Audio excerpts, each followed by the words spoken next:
En la actualidad, no pensar en tener que volver a estudiar, a reinventarte, a emprender cuando tenés 50 años es algo imposible. Hoy en día estas acciones son naturales y lo vemos por supuesto que también en las mujeres. En este ciclo de los nuevos 50 vamos a estar hablando con Ana Castillo, muy bienvenida. Ella, trabaja en BidLab y además ha llevado la agenda de economía plateada en Latinoamérica, lo cual, te da como un impulso y un contexto para estar hablando de estos temas. Bienvenida. Muchísimas gracias.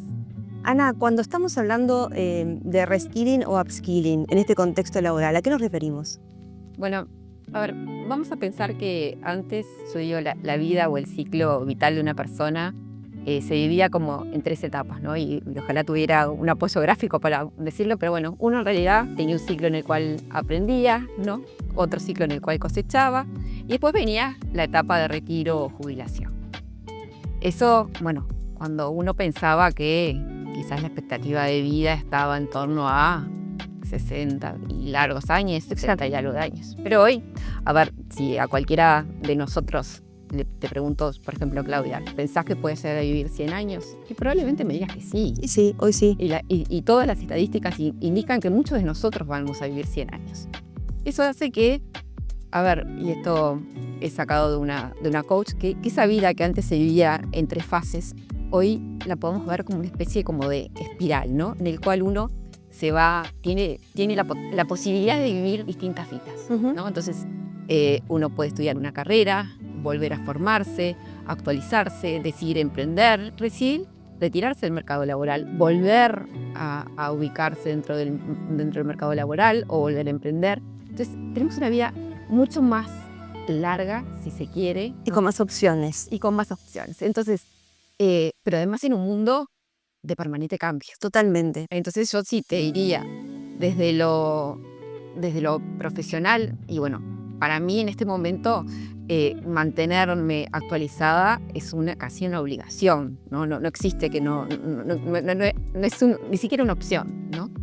Y desde lo personal también, a ver, por un lado creo que y esto es un tema también, es que al tener una vida más longeva y llegar activamente, se nos abren muchas más opciones.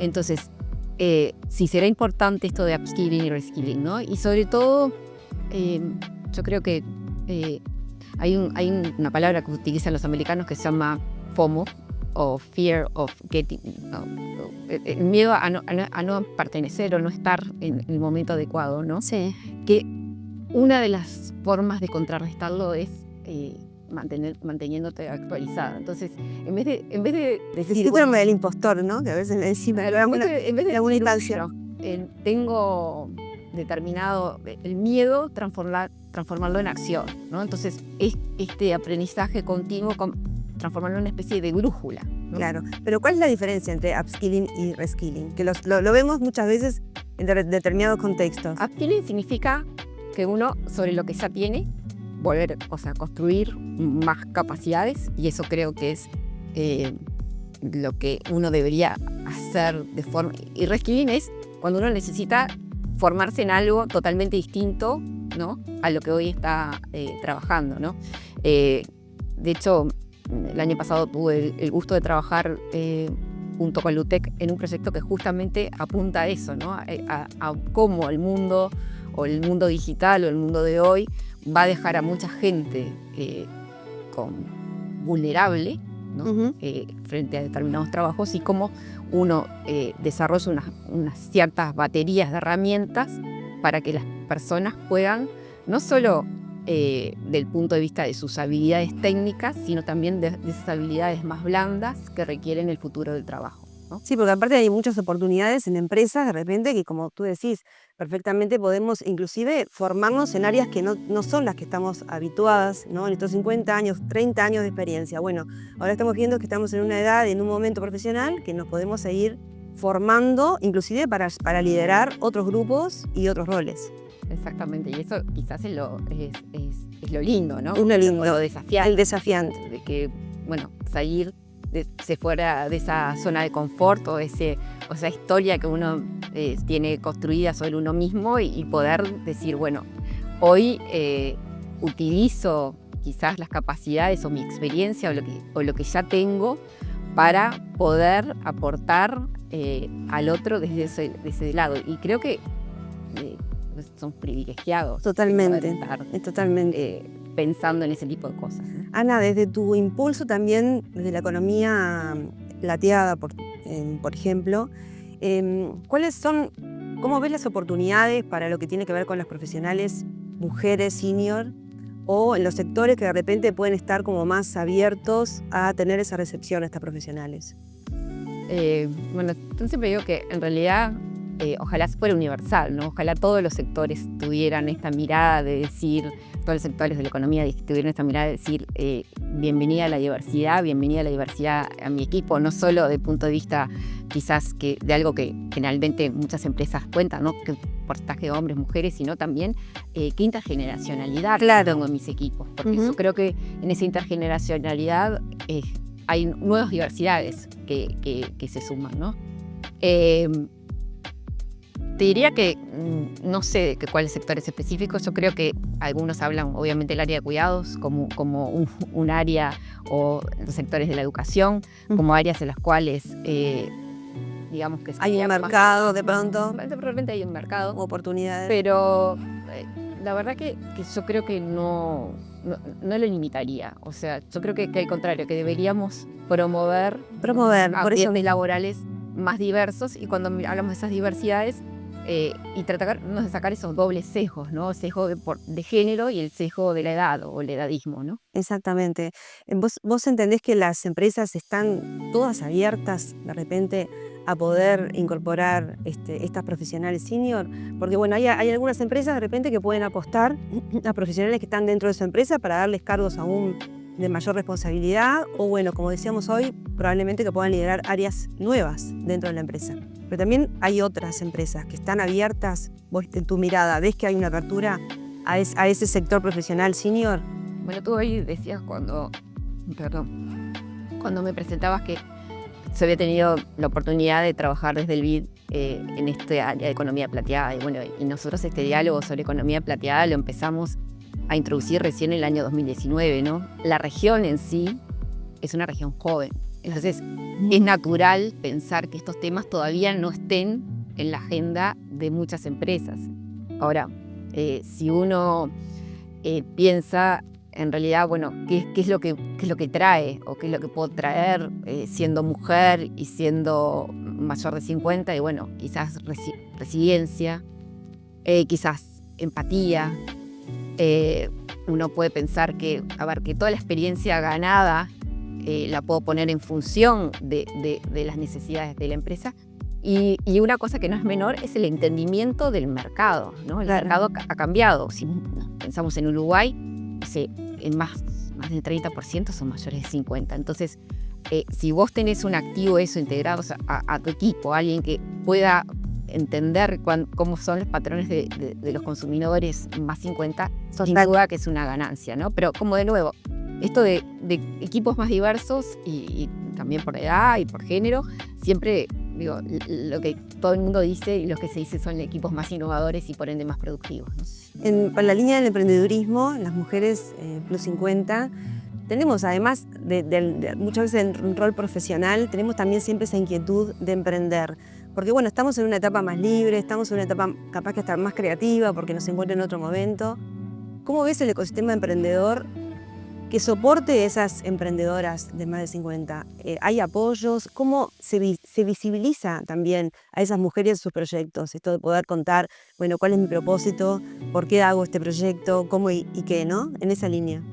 Bueno, también es un tema que, en realidad es una realidad. Hay muchas mujeres que después de los 50, y Claudia en otras conversaciones que hemos tenido le hemos hablado, ¿no? Sobre todo muchas mujeres quizás más vulnerables, en situación de más vulnerabilidad, que no han podido insertarse en el mundo del trabajo y que a los 50, cuando quizás quedan más libres de su función de cuidados, empiezan a emprender, ¿no?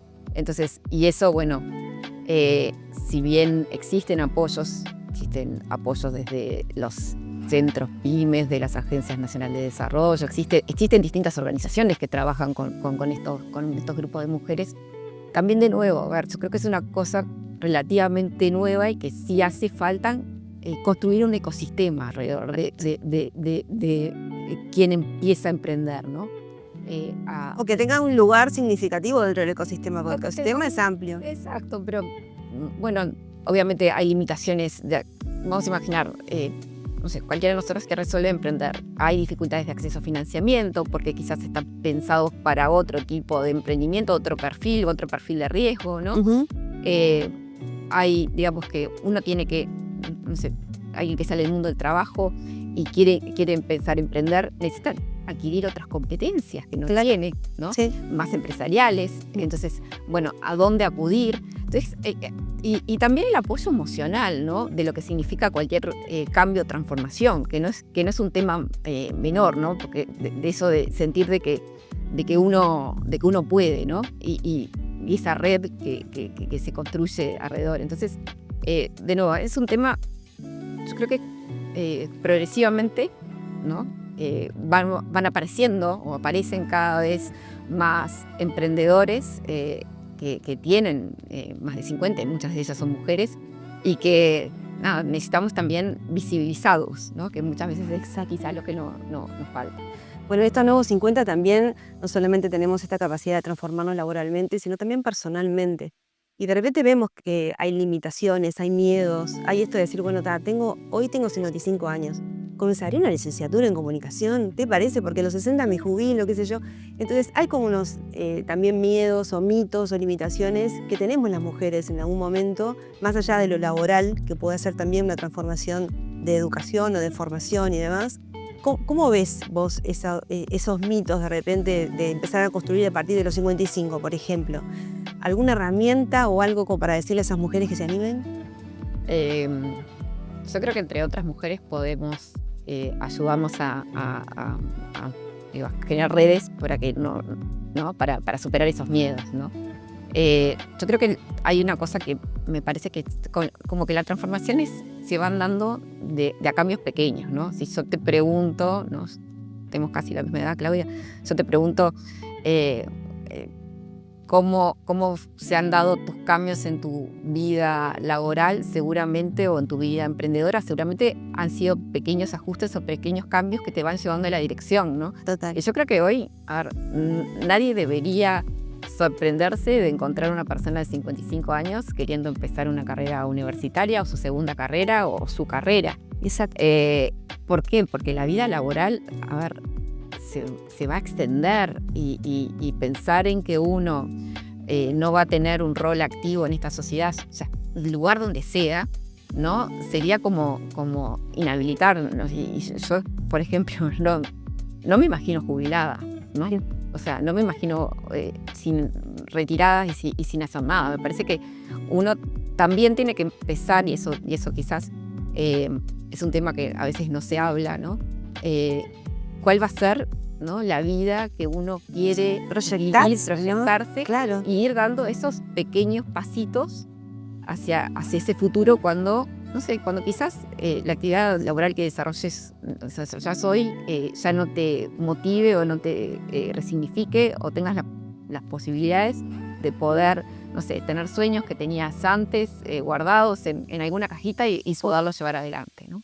Exacto. Bueno, Ana, para ir cerrando este encuentro de los nuevos 50,